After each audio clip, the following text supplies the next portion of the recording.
This episode from the life of Sherlock Holmes will be transmitted to our men and women overseas by short wave and through the worldwide facilities of the Armed Forces Radio Service. Petri Wine brings you Basil Rathbone and Nigel Bruce in the new adventures of Sherlock Holmes.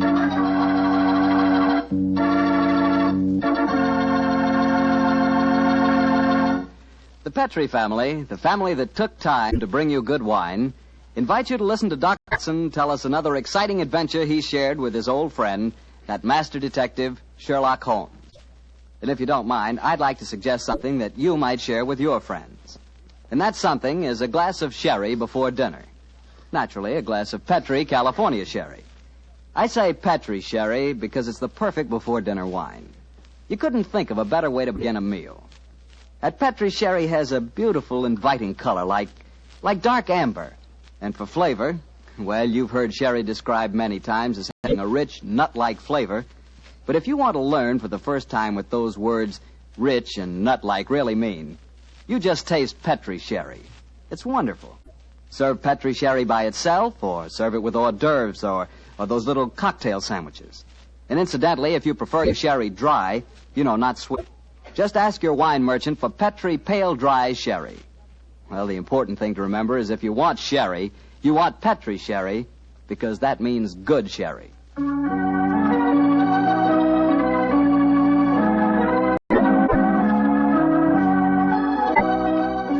now let's look in on our genial friend and good host, Dr. Watson. Good evening, Doctor. Good evening, Mr. Bartell. Punctual to the minute, as usual. Never keep a doctor waiting, I always say. Particularly Dr. Watson. Draw up a chair, my boy. Thank you. That's it. All ready to tell us the Sherlock Holmes adventure of the Speckled Band, Doctor? Yes, I'm all ready, Mr. Bartell. Say, Doctor, just what does a Speckled Band mean? You wait until I've told you the story, young fellow, my lad. You'll find out for yourself. Sorry. The floor is all yours, Doctor. The adventure of the Speckled Band began on a rainy April morning in 1883. An urgent call from one of my patients had kept me up most of the night before, and in consequence, I came down to my breakfast rather later than usual to find that Holmes had already left our house some hours earlier. As I sat there reading the morning paper and consuming my 2 lightly boiled eggs, there was a knock at the door. It opened to disclose a typical example of the British working man, a bag of tools in one hand and a grimy cap in the other, as he spoke to me from the doorway. You sent for me, Mr. Holmes? I'm not Mr. Holmes. Oh, beg your pardon, Governor. But I've come to mend the guest bracket over the mantelpiece. Oh? What's wrong with it? I've got a leak in it. Oh, leak? Well, what's wrong with your work? Yes, sir. Hope I won't be disturbing you, sir. No, that's all right, my man. Don't mind me. Oh, dear. Very untidy man, Mr. Holmes, sir. What do you mean by that? Well, you can't help noticing the mess this room's in. I've heard say he was as tidy as any when he started. But he learned bad habits from a bloke what lived with him. Dr. Watson, I think his name is. You impertinent fellow. How dare you talk to me like that? I've got a good... Oh, where does he go to? Here, you come out of there. That's Mr. Holmes's room. Don't be angry with me, Watson. What? Just slipping out these grimy rags into a dressing gown. Good gracious me. So was you, Holmes. Well, upon my soul, I'd never recognized you, but why the disguise? A case, my dear Watson, a case. One of those small problems which a trusting public occasionally confides to my investigation. To the British workman, old chap, all doors are open. His costume is unostentatious and his habits are sociable. Tool bag is an excellent passport, and a tawny moustache will secure the cooperation of the maids. But what's the case, Holmes? Well, modest little drama of life in the kitchen, one of those seemingly inconsequential affairs, and yet, Watson, the honor of a duchess is at stake. Duchess? A mad world, my masters, a mad world. Now I feel a little more comfortable. Let's return to the sitting room, shall we? A strong cup of tea would be most acceptable. Oh, I wish you'd tell me about the Duchess and life in the kitchen, Holmes. Some other time, old fellow, some other time. At the moment, suppose you tell me what you know about Miss Helen Stoner. I received a letter from her this morning in which she informed me that she would be calling here at 11, and also that she was a friend of yours. Helen Stoner? Oh, yes. A charming girl indeed. Pour me a cup of tea, Watson, and tell me about her. Well, I befriended her at the time of the tragic death of her sister 2 years ago. I told you about the case, don't you remember? The sudden death of Violet Stoner at an old house in Stoke Moran. Oh, yes. It all comes back to me now. There was There was an inquest, wasn't there, with a string of stupid, ineffective witnesses? I was one of them. Oh, I'm sorry, old fellow. Then you were the exception, of course. Wait a minute. Let me see. I docketed the evidence on the case. Where is it? My scrapbook. Here we are. Let me see. Yes, S. Salisbury, Hatchet, murder, Lord St. Simon. Here we are. Stoke Moran. Yes, I remember the affair well now. The villain of the piece was Dr. Grimsby Roylott, wasn't he? Yes, a dreadful fellow. He's the stepfather of the two girls. Violet, the one that died so mysteriously. Helen, the one who's coming here to see you. Dr. Roylott has a pretty record. 55 years of age, killed his kit McGar in India, once in an insane asylum, married money, wife died, distinguished surgeon. Well, Watson, I wonder what the distinguished surgeon has been up to now. Oh, some deviltry, I fear. Why do you say that? You remember that Miss Violet Stoner's death followed close upon the announcement of her engagement? Yes. Well, I met Miss Helen Stoner on the streets a few weeks ago. She told me that she'd just become engaged to a young fellow in the army who was leaving for the Far East. She was very upset at the thought of being alone with her stepfather at Stoke Moran. Oh, naturally it was. Dr. Roylott stands to lose a considerable sum of money in the event of his stepdaughter's marriage. Yes, they both had a trust fund which he administered only as long as the girls were unmarried. That fact was brought out at the coroner's inquest 2 years ago. But if Roylott did poison the other stepdaughter, and I'm pretty convinced that he did, it seems unlikely that he'd try it again. 2 sudden deaths in the same household could hardly pass the coroner. Oh, no, my dear Watson. You're making the mistake of putting your normal brain into Roylott's abnormal being. Oh, that must be Miss Stoner now. Yes, let me see. It's precisely 11 o'clock. Well, let's see what we can do for her. Well, I hope you can help her, Holmes. She's an extremely nice girl. Come in. Yes, Mrs. Hudson? There's a Miss Helen Stoner to see you, sir. She says she has an appointment. Show her in, please, Mrs. Hudson. Aye, sir. Come in, my dear. Thank you. Miss Stoner, I'm so glad to see you again. How do you do, Dr. Watson? And this must be your friend. Yes, Miss Stoner, I'm Sherlock Holmes. Sit down by the fire, won't you? Yes, please do, my dear. Hello, you're trembling with cold. It's not cold that makes me shiver. Tell me, Mr. Holmes, has my stepfather, Dr. Grimsby Roylott, been here? No, he hasn't. He saw me in the street. I dashed by him in a hansom cab, but he saw me. Our eyes met and he waved me to stop, but I came here as fast as I could. A very sensible move. Dr. Watson has already given me several hints to your present problem, as well as having refreshed my memory as to the circumstances of your sister's death. My problem is a simple enough one, Mr. Holmes. I'm waiting to be murdered. No, my dear Please girl. be a trifle more explicit, Miss Stoner. Very well, Mr. Holmes. My fiancé is leaving for the Far East today. When he leaves, I shall be alone with my stepfather at Stoke Moran. He plans to murder me just as he murdered my sister. What makes you say that, Miss Stoner? Many strange things have happened recently. For instance, he's just moved me into the bedroom in which my sister died. Well, what reason did he give for changing your room? That my old one needed repainting. It didn't need it, but Dr. Roylott did need to put me into that horrible room. And other things have happened. I've heard the music again. Music? What music? My sister first heard it a few days before she died. I heard it myself on that dreadful night she breathed her last. Oh, Mr. Holmes, I'm terrified. Don't worry, my dear. Please don't worry anymore. You have friends to help you now. Do you mind if I ask you a few questions? No, of course not. Now, this music. Does it seem to come from inside the house or outside? Well, it's hard to say. It sounds so faint. What's it like? A sort of soft droning sound. Like a flute or a pipe? Yes, it reminds me of native music I heard during my childhood in India. India, eh? Oh. There's one other thing that puzzles me, Mr. Holmes. Now, what's that? My sister's dying words. As she lay in my arms, she gasped out 2 words. Oh, what were they? Banned and Speckled. You remember that evidence from the inquest, don't you, Dr. Watson? Yes, I do. I couldn't make head or tail of it. So? Band, Speckled, Indian music. Miss Stoner, do you sleep with your door and windows fastened? Yes, Mr. Holmes, but so did poor Violet. It didn't save her, though. What did you gather from your sister's dying allusion to the band, the Speckled band? Well, sometimes I thought it was merely the wild talk of delirium, and sometimes that it referred to a band of people. Oh, yes. I remember that there were some gypsies encamped quite near us at the time of Violet's death. Gypsies, eh? Yes, and it occurred to me that the spotted, gaily-coloured kerchiefs, which so many of them wear over their heads, might have suggested the unusual adjective which my sister used. Miss Stoner, how long is it since you heard this strange music that you've told us about? I heard it last night. And your fiancé leaves today, you say? Yes, Mr. Holmes. Well, Miss Stoner, I shall do everything I can to help you. If we were to come to Stoke Moran today, would it be possible to see over your rooms without the knowledge of your stepfather? I think so. He told me this morning that he intended to take a late train home tonight. Ah, that's splendid. Watson, out with the timetable, old fellow, and look up the trains to Stoke Moran. Right you are, Holmes. That's my stepfather. I know it is. Oh, yes. Yes, there he is on the doorstep. Oh, Mr. Holmes, he's followed me. Oh, what shall I do if he finds me here? Don't worry, Miss Stoner. Please don't worry. There's a private exit through that room there. Watson, show her the way, will you? Come along with me, my dear young lady. And you will come down today, Mr. Holmes? Certainly, my dear Miss Stoner. I'll telegraph you the time of our arrival. Goodbye and courage, my dear. Goodbye, Mr. Holmes, and thank you. Come along, Miss Turner, quickly. Come in. Yes, Mrs. Hudson? It's a gentleman, sir. I told him you wouldn't see anyone without an appointment, but he... Out of the way, woman! Don't push me like that.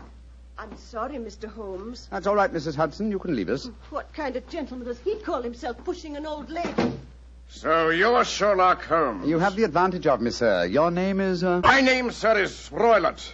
Dr. Grimsby Roylott of Stoke Moran. Oh, yes, of course. A charming place, I hear, and obviously good for the lungs. You won't trifle with me if you know what's good for you. Watson, there you are. And how was the experiment? Very successful, Holmes.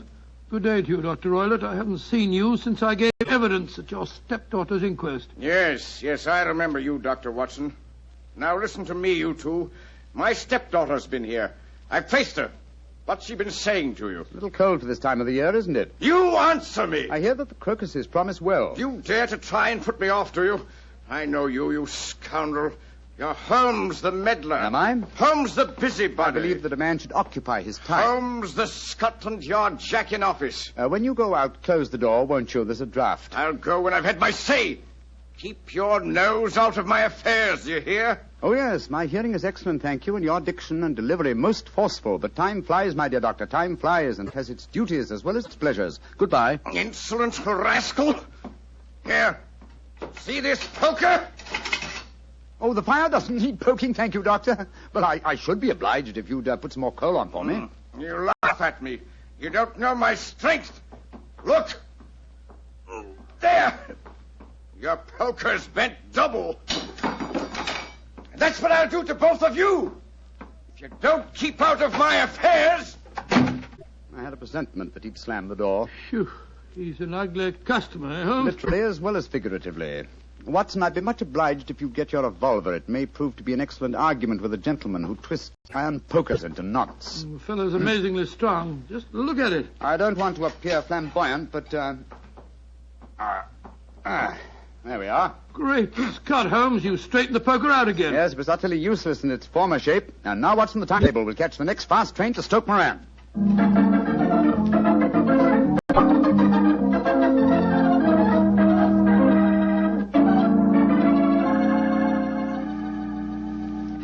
Oh, Mr. Holmes, Dr. Watson, I'm so relieved that you've come.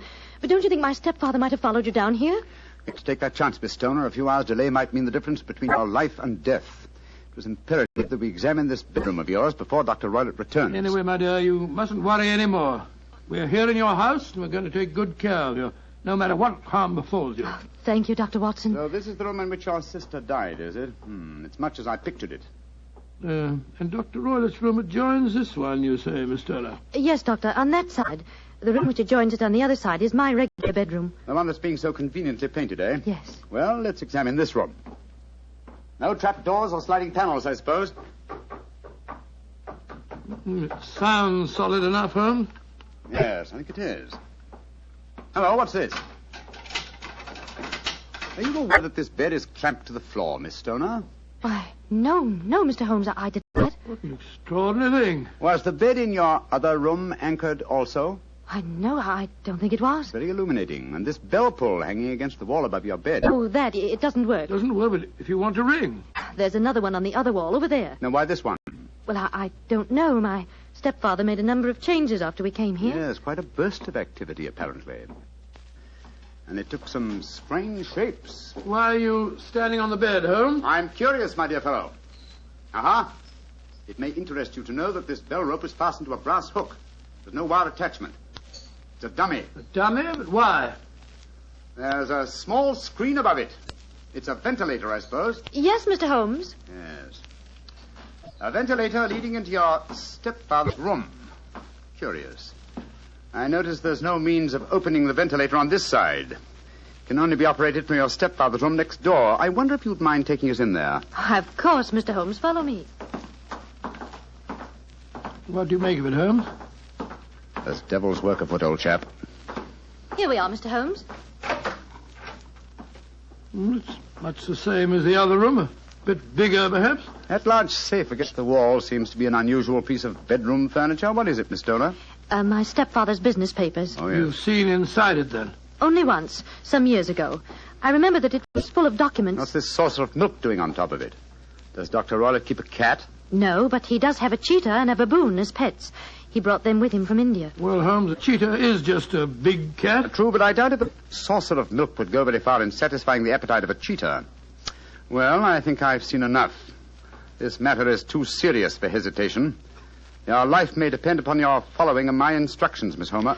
I'll do anything you say, Mr. Holmes, anything. Is that village inn I see through the trees from this window? Yes, the Queen's Arms. Your bedroom windows would be visible from there. Yes, Mr. Holmes. Very well, then. Watson and I will go there now and obtain accommodations. When your stepfather returns, you must confine yourself to your room on the pretense of a headache. You follow me? Perfectly. When Dr. Roylott returns for the night, you must open your bedroom window and put your lamp on the sill as a signal to us at the inn. Then withdraw quietly to your usual bedroom, the one that's being painted. I'm sure that you could manage there for one night. Of course. But what will you do? When we get your signal, Dr. Watson and I will come here and spend the night in your dead sister's room. We are going to solve this mystery of the dummy bell rope and the unusual ventilator and the strange music in the night.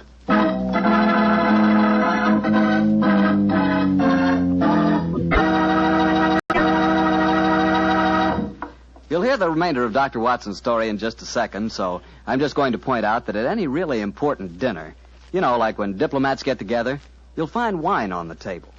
Because for years it's been a known fact that good wine makes good food taste better. Prove that to yourself tomorrow night by having your dinner together with a glass of Petri wine. If you prefer a red wine for any meat or meat dish, try a Petri California Burgundy. That rich, hearty red Petri Burgundy is really out of this world. Now, if you'd rather have a subtle, intriguing white wine, let's say to go with chicken or fish, then try Petri California Sauterne. But Sauterne or Burgundy, to make sure it's good, make sure it's Petri, won't you? Well, Doctor, it's a rattling good story so far. What happened next? You went to the local inn, I guess, and waited for that lantern to appear in the bedroom window at Dr. Roylott's house? That's right, Mr. Bartell. We had an early dinner at the Queen's Arms and then retired to our upstairs bedroom and sat there side by side, puffing away at our pipes, our eyes straining through the darkness for that telltale lantern to give us the signal that there was dangerous work ahead for us. As we sat there discussing the various aspects of the case, I remember that Holmes was very concerned about my own safety. Well, Watson, I really have some scruples about taking you with me tonight. This is an infernally dangerous business. What about that poor girl, alone in the house with that fiend Roylott? I can handle the case by myself, old chap. I'm coming with you, Holmes. You speak of danger. You evidently seen more in those rooms than was visible to me. No, but possibly I've deduced a little more. I imagine you saw all that I did. Well, I saw nothing remarkable except the bell rope, and what purpose that could answer, I confess, is more than I can imagine. You saw the ventilator, too. Yes, but I don't think it's such an unusual thing to have an opening between two rooms. It's so small that a mouse could hardly pass through it. True, but at least you will admit there was a curious sequence of coincidences. A ventilator is constructed, a bell cord is hung from it, a lady sleeps in a bed directly below the ventilator, a bed that is anchored to the floor. The lady dies. Well, I begin to see what you're driving at, Holmes. Look. There's the lantern in Miss Stoner's window. That's our signal, right? Come on, Watson. Our night's vigil begins.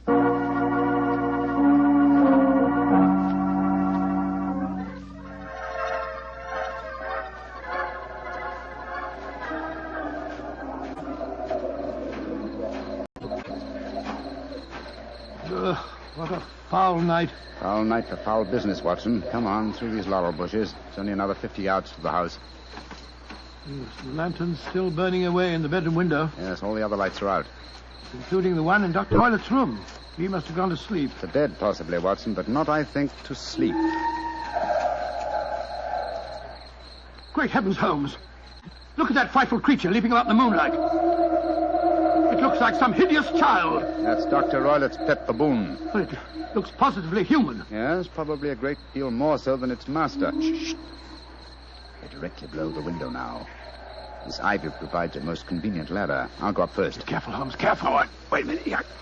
I hope the thing's strong enough to hold us both. We look pretty stupid on our backs in the mud. Give me a hand, will you, Holmes? I can't quite get my leg up over this window ledge. Oh, thanks, old boy. Oh, say, phew. Now to close the window shutters. This room looks exactly like the same as it did this afternoon. Least sound would be fatal to our plans. Keep the lamp covered, so that if the ventilator is open from Dr. Roylett's room, no light will show from in there. That's it. Why are you carrying that stick, Holmes? I'm prepared for a visitor that I expect before the night is over. A visitor who will herald his entrance with faint music from an Indian pipe. You mean the music is a signal? Exactly, old fellow. The signal to an accomplice who can enter a room with locked doors, an accomplice who kills and leaves no trace. You mean that... Shh, no more talking, Watson. I'll sit on the edge of the bed here. You sit on that chair. Have your revolver ready in case you should need it. Right you are, Holmes. Have the lantern ready, too. When I shout now, turn the light full on the top of the bell rope. You understand? Yes, perfectly. Good. Now we must wait. Perhaps for some time. But don't go to sleep, Watson. Don't go to sleep. Your very life may depend on it.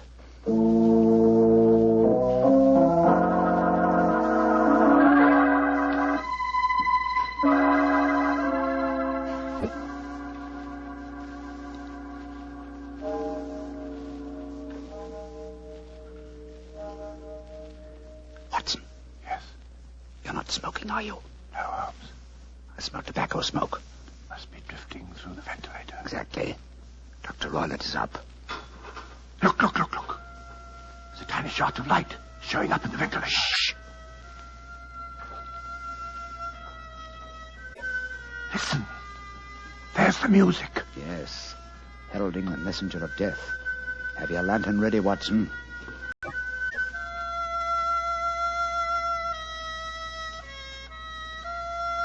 Now, Watson, now! Great heavens, it's a snake slithing down the bell rope.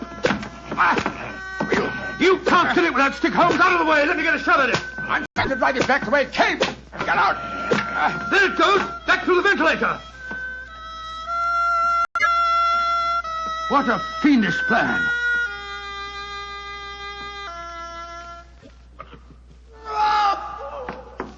Quick, Scott, what's that?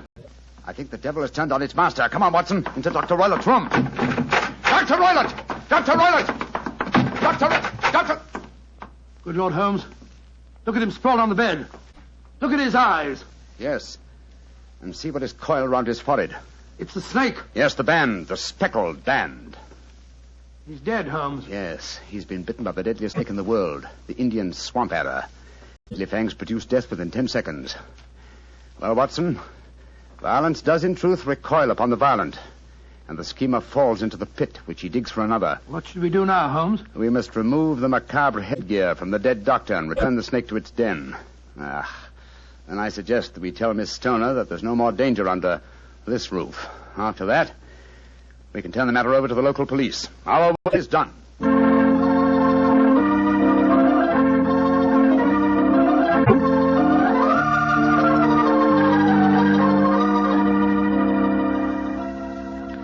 Mr. Holmes, Dr. Watson, I can't tell you how grateful I am that you brought me back here to Baker Street. Stoner, it would have been inhuman to leave you in that house of horror and death. We have a spare bedroom, and Mrs. Hudson is a motherly and understanding woman, and I can assure you that Dr. Watson and I will be delighted to have you stay with us here until you've decided on your future plans. Yes, of course we will, my dear. As a matter of fact, it'd be rather refreshing to have a touch of youth about the place. You're both so kind. Mr. Holmes, I think it's wonderful how you foiled my stepfather's devilish plans. Yes, wasn't it a remarkable example of logical deduction? No, it wasn't, old fellow. At first, your mention of the gypsies, Miss, and the use of the word band put me on an entirely wrong scent. However, when we examined the fatal room, I drew the obvious conclusion. You mean the dummy bell rope, the ventilator, and the immovable bed? Yes, old fellow. It instantly gave rise to the suspicion that the rope was there as a bridge for something coming through the ventilator and traveling to the bed. I once thought of a snake. When I saw the saucer of milk on top of the safe, my suspicions crystallized into certainties. Oh, it was a fiendish plot. Yes, an extremely clever one, too. Exactly. My stepfather must have trained the snake to return to him when he played the music. Yes, he put it through the ventilator with the certainty that it would crawl down the rope and land on the bed. It might or might not bite the occupant. Perhaps she might escape every night for a week, but sooner or later she must fall a victim. Thank heaven I came to you, Mr. Holmes. Amen to that, Miss You know, Stoner. Holmes, if you hadn't lashed at the snake with your stick, I bet it wouldn't have turned back on its master. True, old chap. In that way, I am no doubt indirectly responsible for Dr. Grimsby Roylett's death. But I can't say it's a fact that's likely to weigh too heavily on my conscience.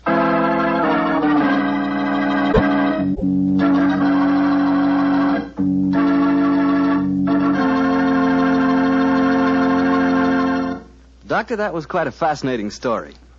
You know something? I'm not exactly a coward, but no kidding, my toes really curl when I get mixed up with snakes. Oh, you're not alone in that respect, Mr. Bartell. I must admit that I like to have a revolver and at least 20 feet between me and any snake that wants to cross my path. Well, if you want a revolver in 20 feet, I'll take a cannon in 20 miles. It's fortunate that you're a wine expert, Mr. Bartell, not a detective. I'm afraid you wouldn't, shall we say, find detecting to your liking? We certainly shall say it. And incidentally, I'm not a wine expert, Doctor. All I know about wine is that it either tastes good or it doesn't. And I also know that Petri wine always tastes good. The Petri family sees to that. The name Petri on the label is the personal assurance of the Petri family that every drop of wine in that bottle is good wine. And they know how to make it good because they've been making fine wine for generations. Handing down from father to son, every secret, every skill of the winemaker's art. Yes, the Petri family took time to bring you good wine. That's why, no matter what type of wine you wish, you can't go wrong with a Petri wine. Well, Dr. Watson, what new Sherlock Holmes story are you planning to tell us next week? Now, let me see. Now, next week, Mr. Bartell, I think I'll tell you an adventure that took place at a gambling casino in the south of France. It's a strange story of sudden tragedy and death. I call it The Adventure of the 00. Sounds swell. We'll all be listening. Here now, Mr. Bartell, before I go, I want to say that every one of our friends bought war bonds to help our boys win the war. Now let's all buy victory bonds to help bring our boys back home again. Yes, and let's buy victory bonds to make sure that the men who were wounded will get the finest possible care. Those same victory bonds will make the GI Bill of Rights a success, too. And they'll help provide for the families of those men who gave everything, including their lives. The men of our armed forces finished their job. Now let's finish ours. Buy victory bonds.